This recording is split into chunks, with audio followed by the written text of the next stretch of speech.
Good afternoon and welcome to the Supplier Development Programme's Helping You Bid Better live Q&A panel with our expert trainers and Kenny Govan, a Senior Procurement Officer with over 20 years experience living and breathing procurement. For those of you who may not know me, I am Gillian Cameron and I'm the Programme Manager of the Supplier Development Programme, supported by a small but highly skilled team who provide a significant force in helping businesses understand the tender process. At the Supplier Development Programme, we are here to support you. We work directly with all 32 Scottish local authorities, the Scottish Government and a range of other public bodies to engage with micro, small and medium-sized businesses. The aim of the programme is to ensure that SMEs have access to find, win and keep contracts in the public sector, in your local authority, across Scotland and further afield. And best of all, SDP is free for you to access the services if you're a business based in Scotland. For the last 12 years, SDP has been delivering this Meet the Buyer event, opening up access for suppliers to buyers across the public sector to find out about critical contract opportunities and to grow your business. There's never been a more important time than now, where spend in the public sector plays such a critical role in the economic recovery. In normal times, I would be meeting with you face to face, but the last 18 months has seen us change how we work. SDP has been quick to adapt and ensure that we can continue and will continue to engage suppliers across the public sector, across the Scotland, to meet with the buyers in the public sector and raise importance of important contract opportunities. At today's virtual Meet the Buyer event, we are connecting procurement colleagues with over 27 local authorities, as well as many other public sector organisations and contractors who have a critical supply chain, so that you and potential suppliers can meet with them. You probably know that SDP offers free tender training via our webinars, and when it's allowed, we will be resuming our face-to-face training. I'm excited to announce that we're adding a new way to access our tender training through e-learning. Now, you may have tried e-learning before with varying amounts of success, but our feedback shows that suppliers want more on-demand type learning. And so through our e-learning, we will include most of our courses in the first instance. We are working to ensure that you will have access to all the pertinent points to help you with your bids. SDP is keen to ensure that the services we deliver can support you 24/7, which means you can log on to the SDP website and our e-learning portal and access this key information. So please keep an eye on the SDP website when this goes live. So now you've spent the day visiting some of the online exhibitions and talking to the exhibitors, you may have some questions about bidding for up and coming contracts. And there may be around some of the themes from today's event: inclusive growth, sustainability and innovation, and community wealth building. On the panel today, not only do we have some of our expert trainers, but also Kenny Govan, a Senior Procurement Officer from Strathclyde Partnership for Transport, to answer your questions. And I've asked them all today to prepare a couple of top tips to share with you in this session. The STP's SP trainer sessions have all extensive professional experience in public procurement. Indeed, they've all had to bid to get on our framework. I'd like to ask you to start typing in your questions for our panel today using the right-hand part of your screen. Nothing is off the table when it comes to procurement. And please also note that we have a poll running about whether this session has helped you encourage you to bid for more public sector contracts. So I'm now going to ask our panel to introduce themselves first, and we can get on to the first set of top tips for tendering. So, John, can I ask you to introduce yourself and tell us your top tip for tendering? Okay, good afternoon, everybody. My name is John Clark, and I've been running my procurement consultancy, JI Management Limited, since 2008. And I've been contributing as one of the trainers on Supplier Development Programme for about the last 6 years. So in terms of top tips, many SMEs, for them, the best route into supplying the public sector and building their credibility is through a supply chain or as a subcontractor, or by being invited to submit for a quick quote. So it's important to do two things on Public Contract Scotland. Keep looking for any subcontract opportunities. If you look in search opportunities, there is a show subcontracts only box that you can tick, and that brings all the subcontract notices up. And it's also important to keep your supplier development profile up to date and to make sure that it is published so that buyers can find you. And that's the only way to be invited to a quick quote. So that can be found on your supplier dashboard under My Profile when you log in. Keep it up to date, keep it published, be visible. Thank you. That's great, John. Thank you for that. Jill, can I ask you about your top tip? Yes, hi there. So I'm Jill from Intend Business Development. We've been in business for 15 years now, and around 10 of those with Supplier Development Programme. And usually we work not just in Scotland and the UK, but also internationally for tenders. And yeah, every day we're seeing work across all different sectors. So in terms of the bids, I think one of the things we see most often in terms of people losing points for their tenders is that their submissions are too generic. So the answers are fine, they're quite satisfactory, but they don't reflect either the client or what they're looking for. So my tip would be, when you're pulling together your bid, put together a crib sheet, check out the terminology that your client's using, because it might be different to yours. Mention specific personnel, for example, locations and issues. And also take a look at the client's website, because there's often quite interesting clues regarding maybe initiatives that they're involved in, for example, community benefits, environmental. So as much as you can to customise your bid. Thank you, Jill. Good information there. Julie, I would like to invite you to give your top tip next, please. Hi there, good afternoon. My name's Julie Cahy. I established Cahy Solutions Limited in 2013. And I help companies with tenders, as well as doing procurement consultancy support. Hold on, I'm sharing an office here, so just hold on. I'm just going to get this. Stop now. So that's the problem with being sharing office accommodation. Yes, my top tip for today is think about what proof and evidence you can put into your bid. So, for example, if you want to be able to say that you have excellent customer service, how can you evidence that?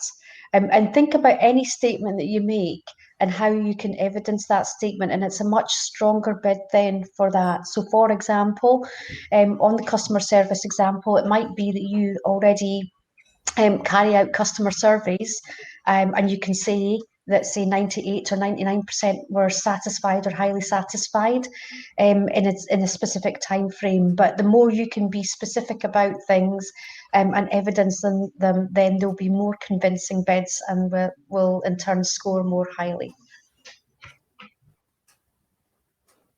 Thank you, Julie. That's great.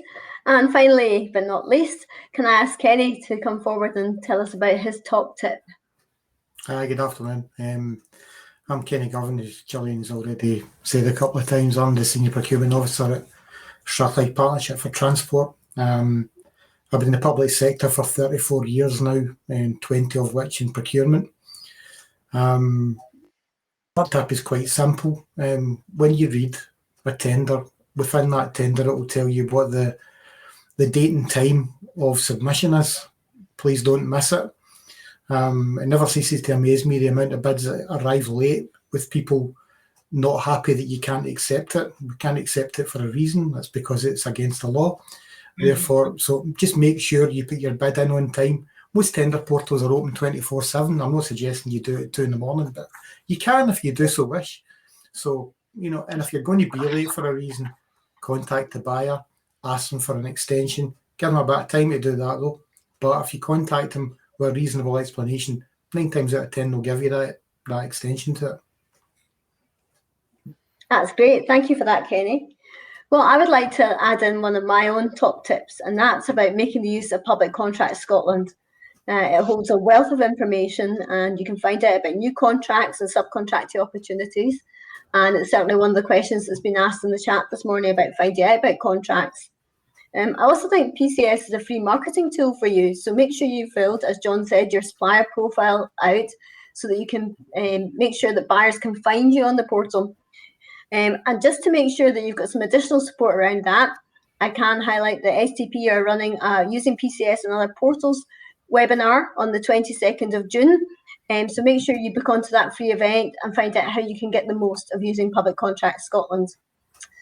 Okay, so we're going to start looking at some of the questions that are coming in today. First one was around what is the easiest way to find contracts relevant to the services that I offer? John, would you like to pick up on that one? Well, it's fairly simple. The search notices function on Public Contract Scotland covers a multitude of sins. You can put in a range of keywords of the things that you do, whether it's accountancy or window cleaning, and pretty much everything in between, and that will bring up the stuff that you're looking for. The other way to do it is to make sure that you've got your profile sorted out in terms of your alerts, and you've chosen the right CPV codes that are current and applicable to your business. And you're going to be able to find a wealth of information from that. Okay, thank you for that. Does anyone else want to add to that? I would maybe suggest the contracts register as well. So that will give you a view of all the contracts that are currently in place. So it won't give you anything new. But we would usually advise people to put together a bit of a calendar so that they can anticipate when things are coming up from there as well. Okay. Right, one of the next questions in here is about, in the bidding process, should we provide unfair work practices and high levels requirement, i.e. cybersecurity? There's never really any steer for the buyers are looking for. So would somebody like to talk through? Julie, maybe would you like to talk about fair work practices? Yep. So is the question in there, in the list there? Yep. Yeah, yes, it's moving very quickly. There's a lot of questions coming in. Very quickly. I can't see actually. Okay, maybe we just talk a wee bit about fair work, how we do address that in the tender then. Yeah, so fair working practice is quite a recent thing to come out, and you know, it reflects what the Scottish Government want local authorities, NHS, and etc. to be focusing on their tenders. And it's generally a fairly fixed format question with the same sort of things that come up, and it'll give you a list of things that they're asking for. So, for example, do you offer? You don't have 0 hours contracts. You don't use umbrella companies. That you are your staff have got good terms and conditions. They're offered pension if they want it. So, in terms of doing a response, it is quite a good one that you can do in advance, and generally speaking, it doesn't really change too much from tender to tender, but it's listing out all your sort of family-friendly policies, maybe putting a couple of case studies in there as well. And the whole point is obviously the Scottish Government are encouraging everybody to contract with companies who treat their staff well, and that's really what the whole ethos is of it. That's great. Thank you for that, Julie. Moving on to another question now. Somebody has asked, we've just won our first contract and we were wondering what insight can be offered about delivering on that contract to ensure that we fully deliver. And maybe that's something, Kenny, you could offer some insight into. Well, if you've won a contract, you've done well to begin with. What you should do now is speak to your client.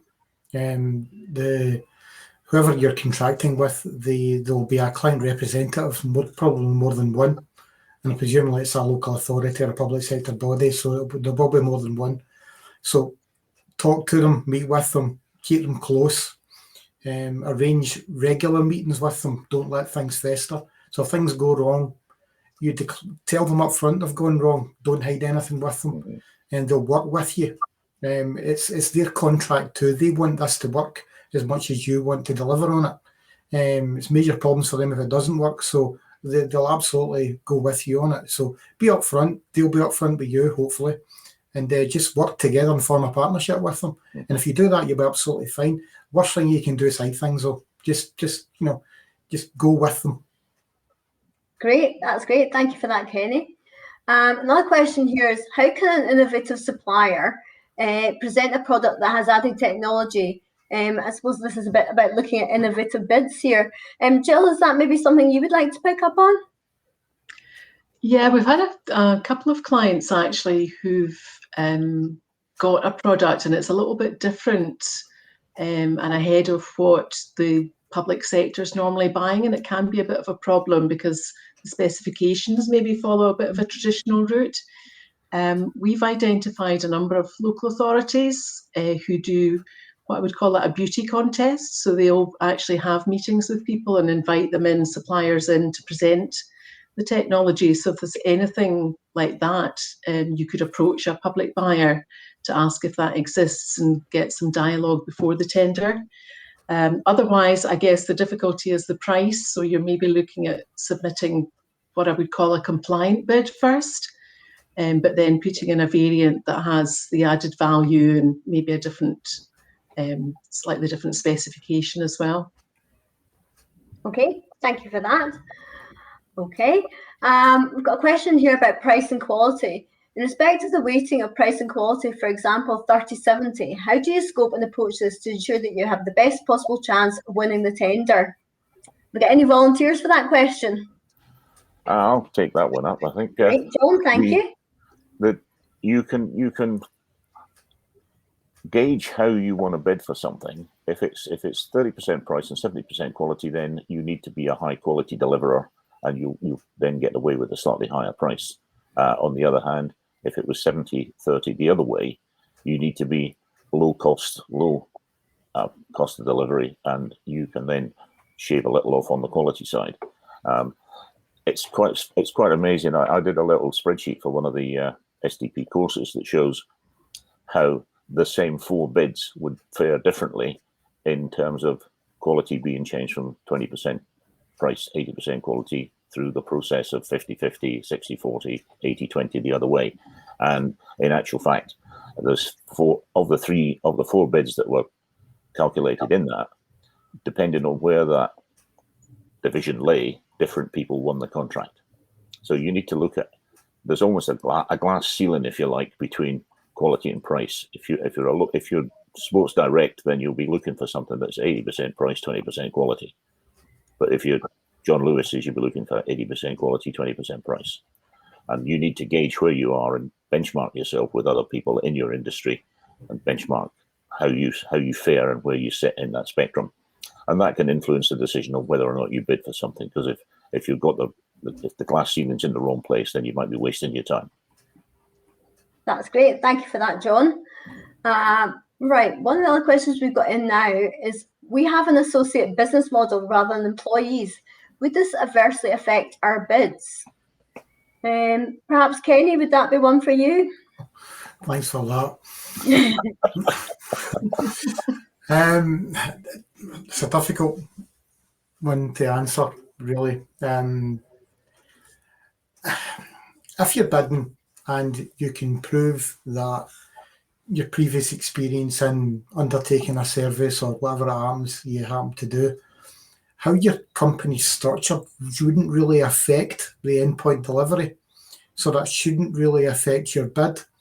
It depends on how this translates into finances, how this translates, and we've touched on fair work practices. If that has a detrimental effect on how your employees are treated, as if they're, say you're employing them all as individual contractors, so each employee is a subcontractor, that might not go too well in terms of fair work practices submission. But it's hard. It's a really difficult question. It depends on what the public body is asking and what questions they're asking surrounding it. But it shouldn't really affect the service. If it's not going to affect the service you're providing, and it's not going to affect your submission to that, then it shouldn't actually affect your bid. But I say the only thing it might affect is, your fair work practices. But there's ways of circumventing that, or rather giving them information that will satisfy them. Okay, thank you for that, Kenny. This is quite a common question that I hear often when I'm out and about the exhibitions, obviously before COVID. Many contracts request for previous experience with public sector. Any tips on how to take that first contract? So again, people that maybe have experience in the private sector and not so much in the public sector. Julie, would you maybe like to answer that one? Yeah, sure. There shouldn't be any real discrimination between private and public sector. If the experience is the same, then it doesn't really matter what sector it's gained in. So that's the good thing. about the public sector sort of procurement. The other thing to mention is that what you can do, and what sometimes people do, is they'll often get, as John said at the beginning there, they might go for a subcontract in the first instance, just so that they can get the public sector experience, but then they can use that experience when they're putting case studies forward, so that they can show that they have got experience in that particular area. So there's two or three different ways of going about it. But I know that getting that first one is often the hardest thing, and after that it's a bit of a snowball effect. Okay, a very topical one coming in here. I've been hearing bits and pieces about net zero, but I don't know what it will mean for my company. How should I prepare? Anyone like to take that one? I can take that one as well. I'm quite into sort of sustainability side of things. I actually think that there is a lot that suppliers could be doing just now to start to prepare for carbon neutral. I think Kenny's got a little dog there wanting to go out. No, he wants up beside me. He's been very insistent. He can be a presenter too. Yes, so that would be what I would suggest on that one, if that's okay. The sustainability. Also, on the sustainability side, sorry, I got distracted by the dog. There is definitely a lot you can do. I mean, having an environmental policy is just the start. You need to have an environmental policy, but what I would say to you is have an action plan. So put together what I'm going to do in the next month, 6 months, year, 5 years, 10 years, and start to put a bit of a strategy in place for how you're going to get to where you want to be. But one of the things that a lot of local authorities are really big on just now is electric vehicles. So if you have got any vehicles, and coming up for end of lease or whatever, then definitely consider getting an electric vehicle in your fleet. Get some photographs, get it on social media. Everybody has to start somewhere. So even if it's only one vehicle, that's great, and then just build on that. But it's more about think of everything sustainability. Think about packaging, about reducing waste, about recycling, about reusing. What do you do with your waste? Can you avoid landfill for that? So I actually think there's a lot of environmental stuff you can do. And one thing that a lot of suppliers need to start really doing is think about how they're going to measure their carbon footprint.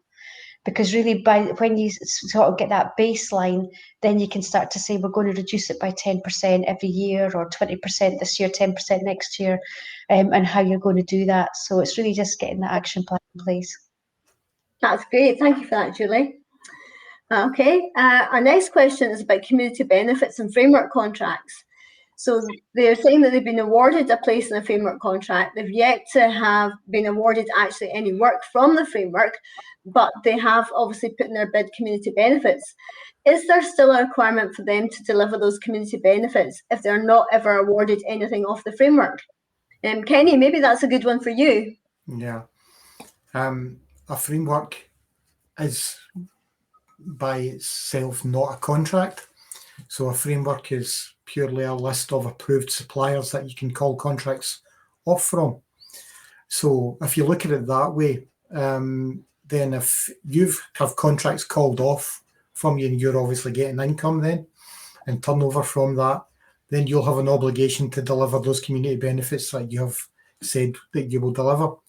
If you have no contracts from it, and therefore you have no income and turnover, then you don't have to deliver anything because you in turn have not received any business from it. So the obligation only to deliver on your commitment to community benefits or anything else as part of a framework is purely dependent on you receiving work. I mean, I've seen frameworks with 7, 8, 9, 10 people being appointed to them.